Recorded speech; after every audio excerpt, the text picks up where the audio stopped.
Syukur kepadamu ya Tuhan, setiap kami beroleh anugerah Tuhan. Anugerah yang memberikan kesempatan untuk kami beribadah. Kami menyembah kepada Tuhan yang sungguh baik, Yesus Kristus yang rela mati bagi setiap kami. Dan saat ini Tuhan, kami juga mendapatkan anugerah, kesempatan untuk kami mendengarkan firman Tuhan. Dan kami rindu Engkau yang akan memimpin untuk setiap kami yang ada di tempat ini. Sungguh-sungguh merenungkan firman-Mu. Kami tolak segala kuasa iblis, kuasa si jahat yang ingin merebut setiap benih-benih firman Tuhan yang sebentar kami akan dengarkan. Biarlah benih firman Tuhan itu tertanam di dalam hati kami yang subur, yang gembur. Dan bahkan juga boleh berbuah di dalam kelakuan kami. Terima kasih ya Tuhan, inilah kami siap mendengarkan firman-Mu. Tolong kami, urapi kami dengan Roh Kudus. Di dalam nama Tuhan Yesus kami berdoa, amin. Shalom Bapak Ibu, selamat hari Minggu.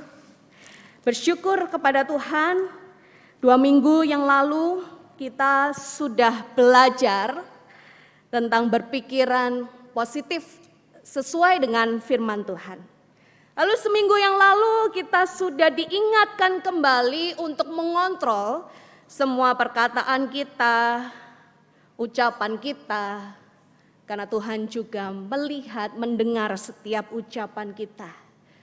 Dan bagaimana kekuatan perkataan yang baik itu bisa menguatkan sesama.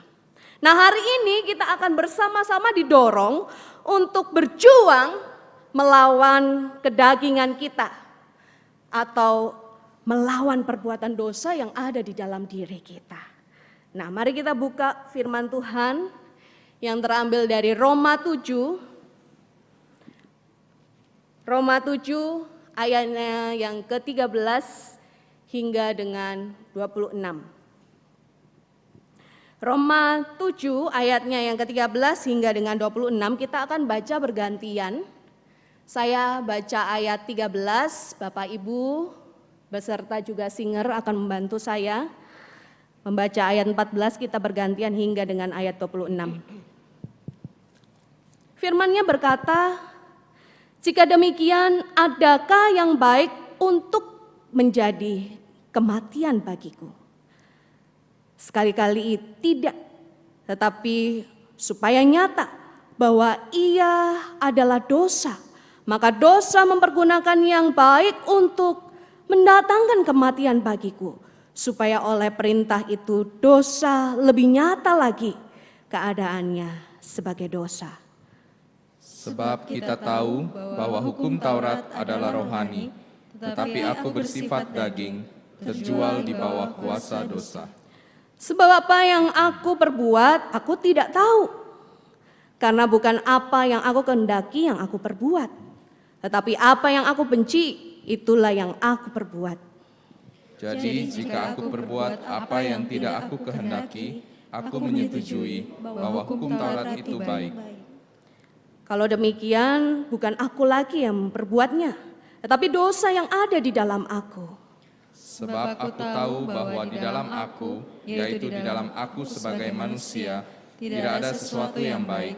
Sebab kehendak memang ada di dalam aku, tetapi bukan hal berbuat apa yang baik. Sebab bukan apa yang aku kehendaki, yaitu yang baik yang aku perbuat, melainkan apa yang tidak aku kehendaki, yaitu yang jahat yang aku perbuat. Jadi jika aku berbuat apa yang tidak aku kehendaki, maka bukan lagi aku yang memperbuatnya, tetapi dosa yang diam di dalam aku. Demikianlah aku dapati hukum ini. Jika aku menghendaki berbuat apa yang baik, yang jahat itu ada padaku. Sebab di dalam batinku aku suka akan hukum Allah. Tetapi di dalam anggota-anggota tubuhku, aku melihat hukum lain yang berjuang melawan hukum akal budiku dan membuat aku menjadi tawanan hukum dosa yang ada di dalam anggota-anggota tubuhku. Aku manusia celaka, siapakah yang akan melepaskan aku dari tubuh maut ini? Syukur kepada Allah oleh Yesus Kristus Tuhan kita. Jadi dengan akal budiku, aku melayani hukum Allah, tetapi dengan tubuh insaniku, aku melayani hukum dosa. Ya, semikian jauh pembacaan firman Tuhan yang berbahagia setiap kita yang mendengarkannya dan memeliharanya hari lepas hari. Nah, Bapak Ibu, ada seorang presenter muda yang bernama Frans Nicolas. Nah, ia itu diceritakan ya, dia menceritakan tentang kehidupannya. Dia pernah menyaksikan akan kehidupannya yang lama. Dan dia adalah seorang yang mencintai dosa pornografi, masturbasi, dan lain sebagainya. Meski dia sudah menikah, ia tetap saja melakukan dosa favoritnya ini. Lama-kelamaan, yang tadinya dia cuma suka nonton film porno, jadi mulai koleksi. Yang tadinya hanya iseng, lama-lama jadi sebuah kebutuhan. Tentu saja dosa ini mempengaruhi kehidupan relasinya bersama dengan istrinya. Dia lebih memilih film porno dibandingkan dengan istrinya. Sampai akhirnya istrinya tahu apa yang dia lakukan dan merasa tersakiti luar biasa. Frans Nicolas pun tersadar, kalau istri saya saja sakitnya sampai seperti itu, apalagi Bapa yang ada di surga melihat saya, pasti sakitnya itu lebih-lebih lagi katanya. Saudara, akhirnya Frans Nicolas ini berjuang membuang kebiasaan buruknya ini, kebiasaan lamanya ini, dosa lamanya ini, tetapi bukan perkara yang mudah untuk dilakukannya. Tentu saja godaan itu semakin kuat dan sepertinya iblis nggak suka anak Tuhan yang mau mencoba untuk berjuang hidup kudus di hadapan Tuhan. Nicolas mengakui dia nggak mampu berjuang seorang diri. Dia butuh uluran kasih Tuhan. Dengan orang-orang yang seiman, rekan-rekannya mendorong dia juga untuk hidup kudus di hadapan Tuhan. Nah, Bapak Ibu Saudara, pernahkah saudara mengalami kesulitan melepaskan dosa-dosa favorit tertentu di dalam kehidupan kita? Pernahkah saudara bergumul begitu rupa melawan dosa sehingga akhirnya ada titik di mana kita putus asa? Berjuang, jatuh lagi, berjuang, bangkit, jatuh lagi. Saya yakin bagi kita manusia yang menyadari bahwa diri kita itu tidak sempurna, kita penuh dengan dosa, kita pernah berada di dalam titik ini. Di titik di mana kita sulit menolak dosa, bahkan putus asa melawan keinginan-keinginan untuk memberontak kepada Allah melalui dosa-dosa kita. Perasaan untuk melakukan hal yang benar tapi tidak mampu. Kita mau mengikuti firman-Nya namun tidak mampu. Itu bukan hanya perasaan yang kita alami Bapak Ibu Saudara. Bukan hanya saudara dan saya. Tetapi di dalam firman Tuhan yang kita baca tadi, seorang rasul, Paulus, juga pernah mengalami pergumulan yang serupa dengan setiap kita. Dia mengungkapkan bagian ini. Bapak Ibu Saudara, di bagian ini kita bisa lihat di ayat 15 ada kata aku. Mari kita simak bersama. Ada kata aku di sana, sebab apa yang aku perbuat aku nggak tahu, aku tidak tahu. Nah, ada penafsir yang mengatakan kata aku ini tuh siapa sih? Ada dua pendapat Bapak Ibu Saudara. Penafsir setuju bahwa si aku ini adalah Paulus, tetapi beda kondisi. Ada yang mengatakan bahwa aku ini mengacu kepada Paulus yang sedang menceritakan kehidupannya yang lampau. Dia mencintai hukum Taurat tetapi tidak memiliki pengertian di hadapan Allah. Dia melakukan hukum Taurat tetapi tanpa pengertian kepada Allah. Atau bagaikan orang-orang Yahudi yang mencintai dan giat melakukan hukum Taurat tanpa pengertian kepada Allah. Ada juga yang mengatakan aku ini mengacu pada Paulus yang sudah bertobat tapi bergumul karena dosanya. Dia bergumul masih di dalam keberdosaannya. Nah, pandangan mana yang betul Bapak Ibu Saudara? Antara Paulus yang belum bertobat atau Paulus yang sudah bertobat? Nah, Bapak Ibu Saudara yang kasih Tuhan, kedua pandangan ini punya sama-sama ayat acuannya masing-masing. Punya alasan yang kuat dan akhirnya memiliki kesimpulan yang kuat juga. Tetapi kemungkinan yang pertama tampaknya itu lebih masuk akal, bisa diterima. Paulus sedang menceritakan tentang kehidupannya yang lampau, mencontohkan untuk menjelaskan apa yang diinginkan di dalam bagian ini. Paulus ingin memberikan contoh pergumulan keberdosaannya sebagai seorang Yahudi yang mencintai hukum Allah, namun kehidupannya dijalani tanpa pengertian kepada Allah. Nah, mari kita lihat ayatnya yang ke-13. 13a, di sana ada sebuah pertanyaan. Nah, pertanyaan ini adalah sebuah antisipasi terhadap kemungkinan kesalahpahaman ketika kita membaca di ayat 7 sampai dengan 12. Nah, kalau memang hukum Taurat itu baik, tetapi justru menghasilkan kematian, apakah itu berarti Taurat itu memang baik? Kalau hukum Taurat itu baik, tetapi mendatangkan kematian bagi manusia, apakah hukum Taurat itu memang baik?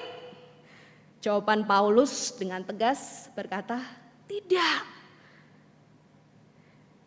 Hukum Taurat itu dipakai oleh dosa untuk menjerumuskan kita di dalam dosa. Nah, penjelasan itu dijelaskan di dalam ayat 13b. Melalui hukum Taurat seorang memahami kesalahannya. Nah, kesalahan seseorang ketika tidak melakukan hukum Taurat itu bukan hanya pelanggaran secara moral. Karena hukum Taurat itu berasal dari Allah. Jadi ketika seorang melanggar hukum Taurat, tindakannya itu juga salah secara moral dan juga salah secara teologis. Karena itu asalnya dari Tuhan. Nah, Taurat bukan hanya menyatakan bahwa tindakan kita itu dosa. Menunjukkan ini loh dosa itu seperti apa, bukan hanya itu. Tetapi Taurat juga menjadikan dosa itu semakin berdosa. Maksudnya seperti apa contoh? Bapak Ibu Saudara pernah mendengar ungkapan peraturan dibuat untuk, ada yang jawab dilanggar? Tapi bukankah plesetan itu yang ngawur itu ya? Bahwa peraturan dibuat itu untuk dilanggar. Ini juga bisa menjelaskan bagaimana hukum Allah itu merangsang kita untuk berbuat dosa. Kita tahu ada peraturan itu, tetapi seolah-olah manusia ingin tahu apa sih konsekuensinya kalau saya melanggar itu. Apa sih sensasinya kalau saya melanggar itu? Apa sih akibatnya? Akhirnya kita melanggarnya. Oleh karena itu dari sini kita bisa tahu. Jadi dosa itu memakai sesuatu yang baik yaitu hukum Allah untuk kita semakin terjerumus di dalam dosa yang melawan dan memberontak kepada Allah.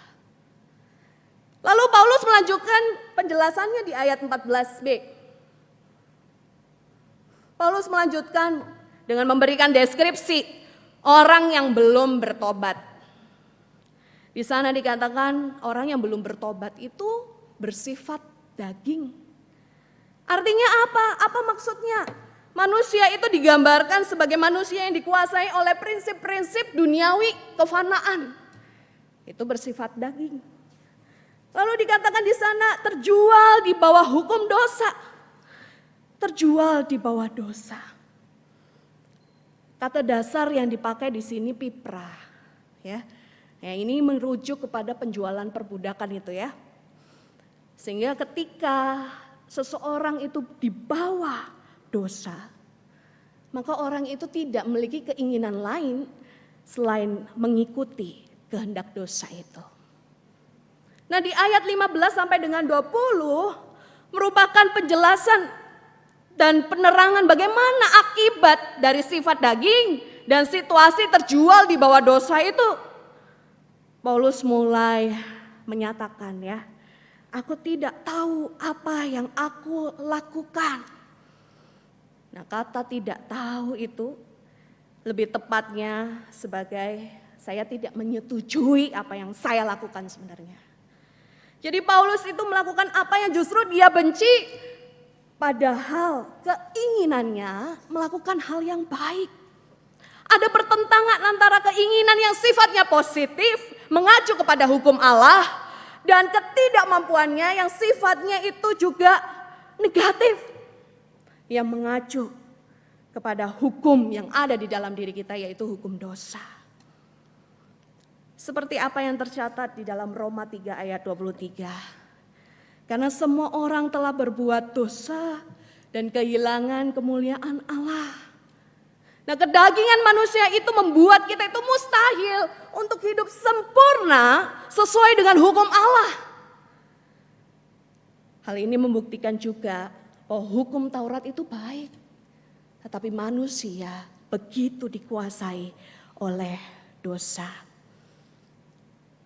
Perjuangan ini, peperangan ini, pertentangan yang terjadi di dalam diri ini yang sepertinya manusia itu sedang melayani hukum Allah, tetapi juga melayani hukum dosa, itu terus berlanjut. Hingga Paulus itu menuliskan sebuah ungkapan yang penuh dengan keputusasaan. Karena perjuangannya yang tidak berujung ya. Aku manusia celaka. Siapa yang melepaskan tubuh dari maut ini? Dari tubuh maut ini. Tubuhnya menuju kebinasaan. Kalau para rabi Yahudi menunjukkan bahwa ketidakmampuan untuk melakukan hal yang baik itu disebabkan keinginan yang jahat, sehingga itu menimbulkan dosa di dalam diri kita. Nah, keinginan yang jahat ini harus dilawan dengan keinginan yang baik. Keinginan yang baik itu apa? Harus lakukan hukum Allah, lakukan Taurat Tuhan, supaya keinginan yang jahat itu dikalahkan. Tetapi justru hal ini menimbulkan kebuntuan bagi manusia, bukan? Di tengah perjuangannya untuk hidup benar di hadapan Tuhan, tetapi ada ketidakmampuan yang terjadi. Orang jadi putus asa, jadi frustasi, karena tidak bisa melakukan hal yang sempurna seperti apa yang Tuhan minta. Nah, karena tidak ada satupun yang bisa melepaskan dari tubuh yang menuju kebinasaan ini. Firman-Nya juga di dalam Yesaya 64 ayat 6 berkata, demikianlah kami sekalian seperti seorang najis yang segala kesalehan kami seperti kain kotor. Bapak Ibu Saudara, tidak ada kesalehan yang bisa menyelamatkan kita dari kebinasaan. Tidak ada perbuatan baik yang bisa membawa kita itu hidup layak dipersembahkan kepada Tuhan. Tidak ada. Tetapi Paulus mengatakan ada solusi yang tepat untuk melawan keinginan jahat itu. Solusinya ada di dalam Kristus Yesus. Akhirnya manusia itu diselamatkan. Manusia itu dibebaskan, manusia itu tidak berada di dalam ketakutan lagi, keputusasaan di tengah-tengah perjuangannya melawan dosa. Kok sepertinya gak bisa dilakukan. Tidak ada jawaban yang akhirnya membuat manusia itu buntu karena ada Yesus Kristus di dalam kehidupan kita. Sebab melalui kasih karunia penebusannya, manusia yang percaya dibenarkan secara cuma-cuma. Kristus yang sebentar lagi kelahirannya kita rayakan. Kristus yang pengorbanannya di atas kayu salib mematahkan kuasa dosa. Kristus yang telah menang, bangkit untuk memberikan juga kemenangan bagi setiap kita. Kini Ia memberikan kemenangan bagi setiap manusia yang berjuang melawan dosa.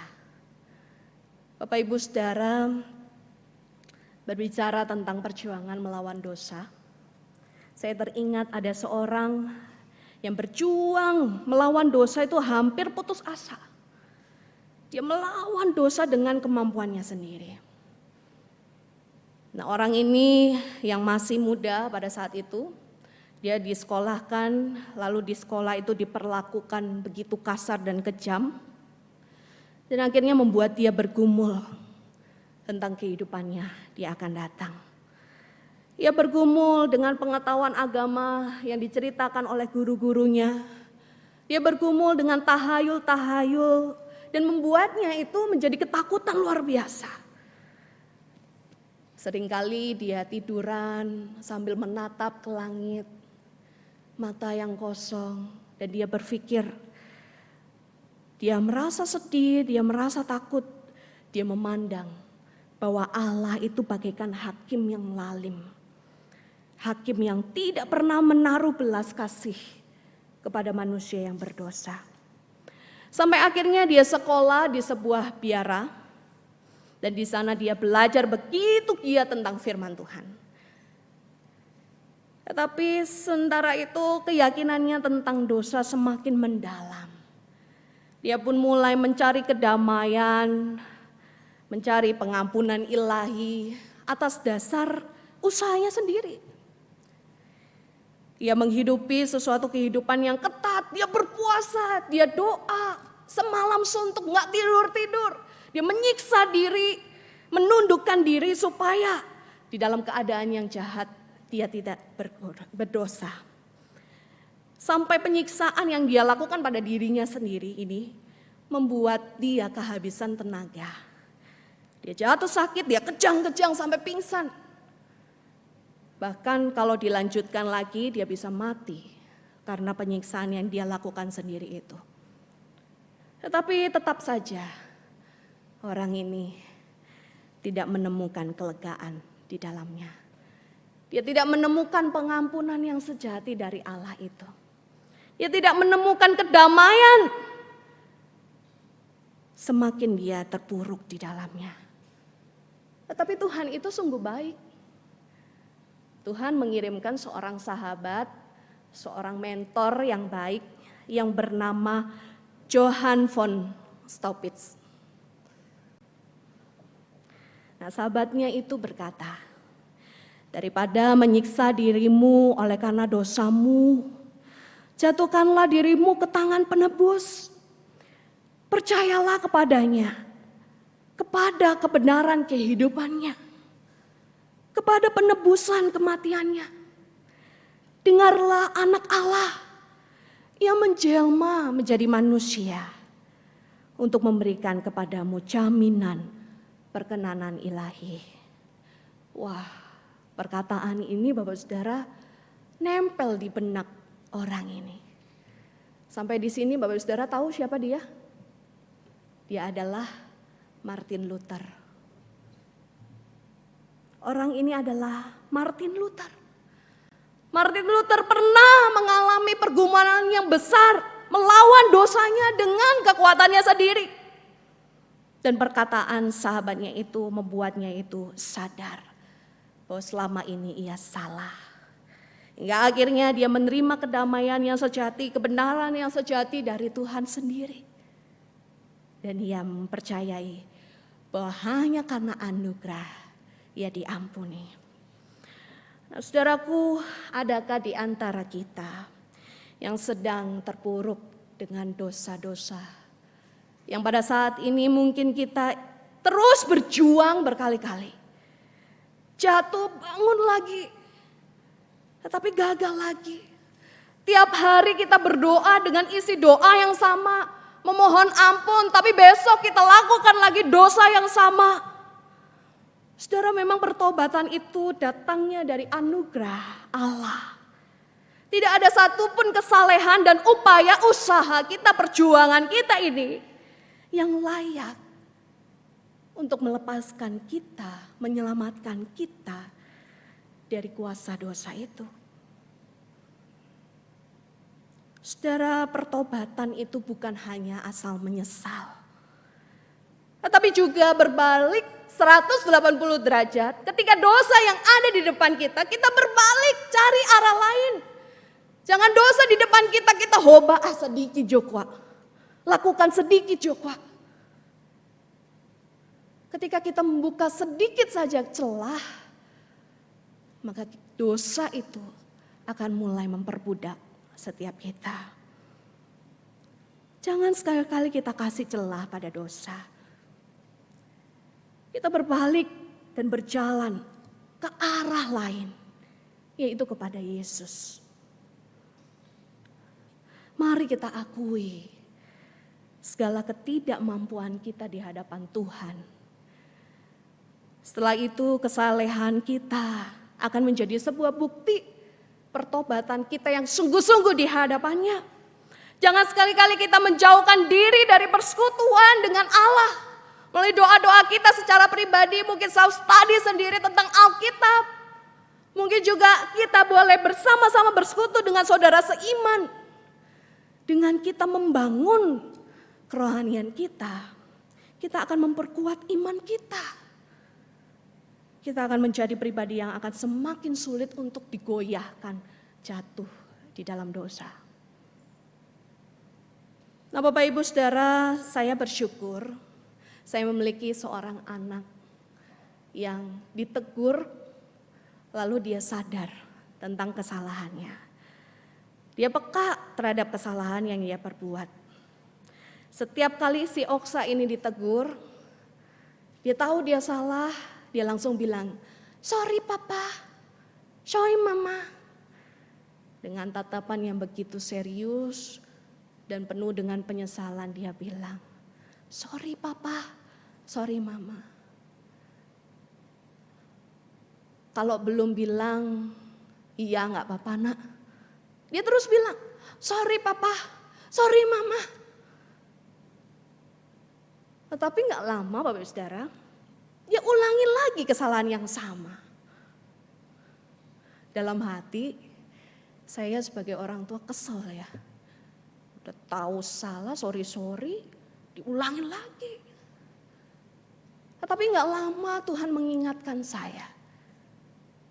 Tuh kan, kamu tahu kan, gimana rasa gregetannya aku ketika kamu melakukan kesalahan dan dosa yang sama. Sudah tahu salah, tapi diulangi lagi. Tetapi bukankah aku juga tetap membuka hatiku untuk menunggu engkau kembali dan mohon ampun padaku? Bapak Ibu Saudara, saya enggak sanggup untuk berkata tidak terhadap permohonan ampun dari anak saya.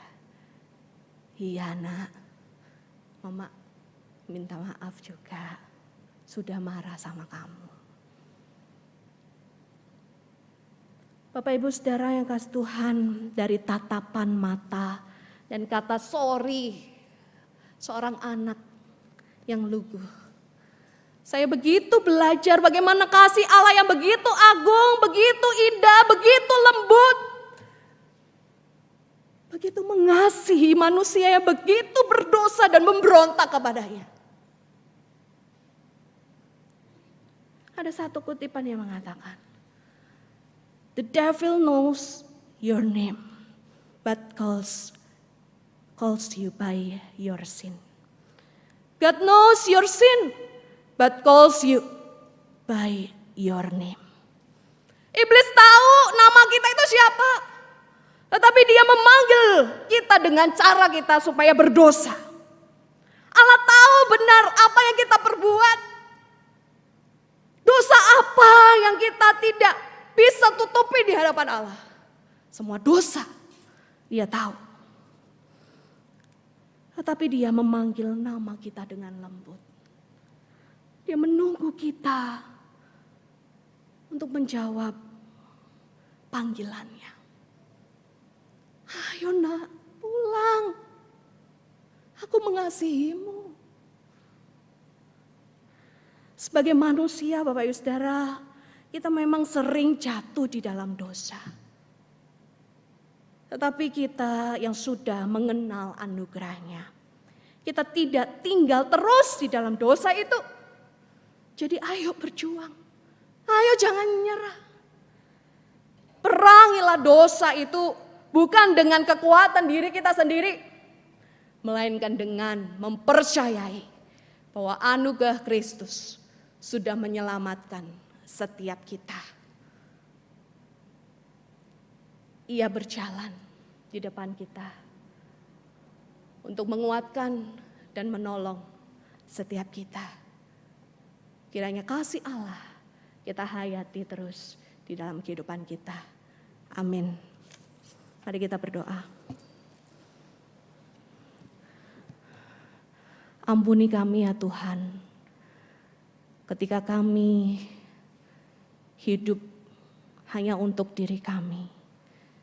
Ampunilah kami ya Tuhan, ketika kami masih bermain-main dengan dosa. Ampunilah kami ya Tuhan, kami tidak menganggap serius akan anugerah Tuhan yang Kau berikan kepada kami.